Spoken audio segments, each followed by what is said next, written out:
Hello, my name's Stephen Johnson. In the late 1980s and early 1990s, there was no such thing as the internet, for most people anyway. Maybe for institutions, there was. But what there was, if you were interested in computers, was the ability, using a modem and an ordinary phone line, of dialing into a bulletin board system. I think I must have found out about bulletin board systems in the computer magazines of the day, and they just had a few phone numbers that you could call using special software, and I got the software from somewhere and connected to them. And these boards were usually local phone call away, so they were based in London, and your phone was tied up as you call these computers, and what they allowed you to do was to download software, upload software, download pictures, send messages. I don't know if they were quite emails in those days. The messages could go to other users from memory. And that's the problem, really. I'm using memory of the time because when I look on the internet, there's very little information about it now. The only bulletin board I can remember that I used to use was called Flight Path, and that was based near Heathrow, I believe. These bulletin board systems were run by people who just did it for the fun of it, just wanted to share and play and try these things out. I can remember the first time I connected and somebody started a chat session. It was the very first time I'd seen somebody typing live to me on a computer screen, and it was the most freakiest, scariest thing I remember. But of course, you got used to it, and it was a useful thing. So it's really an exciting time of connecting to other people and to use programs and experience a kind of connection of computers and a connection of people.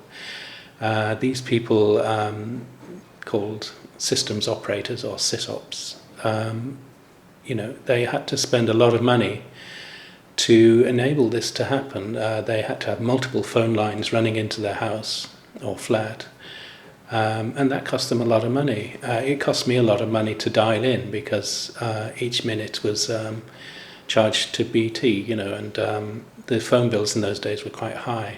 And of course, nobody could phone you while you were connected to the bulletin board.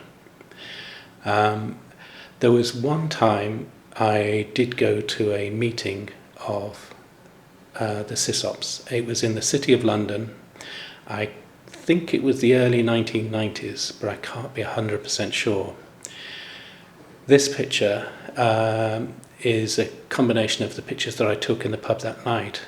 They're not very well lit. Sorry about the flash. I tried to move her off camera, but it was still pretty harsh.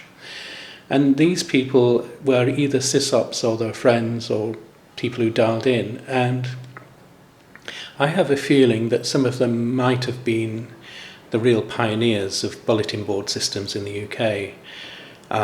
Bulletin board systems did start in the US, of course, and the real founders were based there.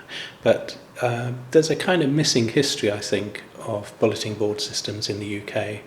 If you search online, there's very little, if anything, about this period and about the figures in it. And I do remember there was a lot of interesting people running bulletin boards in those days. So this video is really a call out to see if we can find some of the people in these pictures. Maybe they're you. If you would like to just drop a comment or email me and describe maybe the board you ran, what years you ran it, what got you involved. It would be really nice to build up a kind of history of bulletin board systems in the UK. If you support this idea, then please share this video and see if we can get some information about these early days. I'm not quite sure what we're going to do with it. I would like to put it into one place so it's searchable and people can find out about the period. These guys were really pioneers. I say guys, I remember one woman who ran a bulletin board. Unfortunately, I don't remember her name. So it's things like that are interesting, and I think it would be good to have a firm history of bulletin board systems in the UK.